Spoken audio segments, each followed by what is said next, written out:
Why does that heartbreak feel all consuming? Why does that missed opportunity feel like the end of it all? Why does it feel like your hope is completely shattered when that one thing you've been looking forward to does not come to fruition? Hi sweets, welcome back to another video. Today I'm going to be telling you why incorporating wellness in your life lessens life's blows. Why does that heartbreak feel all consuming? Why does that missed opportunity feel like the end of it all? Why does it feel like your hope is completely shattered when that one thing you've been looking forward to does not come to fruition? That is because the pain from life's lows is worsened when you don't have control over what you can control, which is your wellness. Prioritizing wellness grounds you. Wellness is literally the foundational step to living a more fulfilling and balanced life.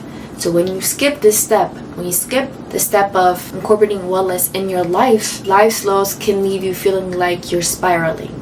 Wellness involves you understanding and managing your physical, mental, and emotional health, but it also involves you taking on difficult or uncomfortable tasks that are objectively good for you because you love yourself and you want the best for yourself. But over time, these actions start becoming less hard. They start becoming second nature. They become habits. They become your standard. So when life gets tough, it will be really easy for you to utilize and fall back on these helpful and good habits that you've intentionally taken time to develop. Also, the act of you intentionally focusing on your well-being allows you to gain clarity of yourself, allows you to build resilience because you're doing things that you may have thought that you never could. You also develop a confidence of no matter what happens, I'm gonna be good because I got me. Since I've started my wellness journey, I've navigated different life's lows and missed opportunities with an ease and calmness that I never used to have. Last year, I had decided to apply for business school, and so I started studying for the GMAT.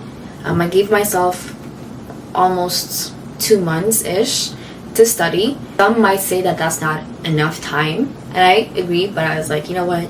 I'm gonna dedicate a lot of time. I definitely gave it 200% of my time, and I essentially didn't really have a life outside of studying. The time came, the first time I took it, I wasn't really happy with my results. My results weren't that great either. I was aiming for a really high score so I could get scholarships. I took it again after 2 weeks. Even though I did better after 2 weeks, it still wasn't that great. Now, also because I used to also struggle with emotion regulation as well as self-sabotaging tendencies, I used to take setback as an excuse to take on a series of self-harming or self-damaging actions. But in this case, when this happened, I had already set routines and habits for myself, mental, emotional, physical habits that would ground me, and so I was able to ease through it. I was able to accept reality for what it is and just simply pivot. I have not given up on my business school dreams. However, I've decided to try again after a year or two. Pre-wellness, Galila would have taken that as a sign to follow self-pity or thinking, what am I gonna do? This is all that I had. There's nothing left for me now, so might as well it, I'm gonna start eating terribly, or I'll leave my house unless I really need to, or isolate myself and just binge on social media or something like that is what I would have done. What I can tell you from somebody that used to self-sabotage a lot or setbacks as a way to spiral into a self-destructive cycle, get into wellness. At the core of wellness is self-love. Wellness humanizes yourself to yourself. It allows you to see yourself as a human. It allows you to see things for what they are. Since the basis of wellness is self-love, and you've already gotten into the habit of doing things for yourself out of love, when those moments hit, when those life's setbacks hit, it'll be really hard for you to do things that harm yourself. Another thing, when you practice wellness, you're able to see that you're multifaceted. You're able to see that you have different sides to you. Sides you probably had never discovered because you never really took the time to get to know yourself.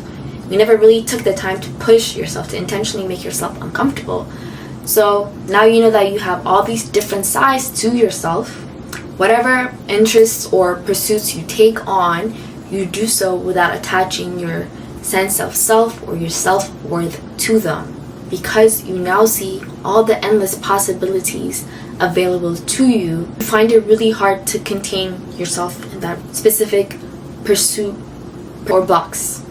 And instead of seeing the failure of something to happen as a loss, you simply start to see it as redirection. Let this be a sign for you to start taking your wellness seriously and establish a routine for yourself.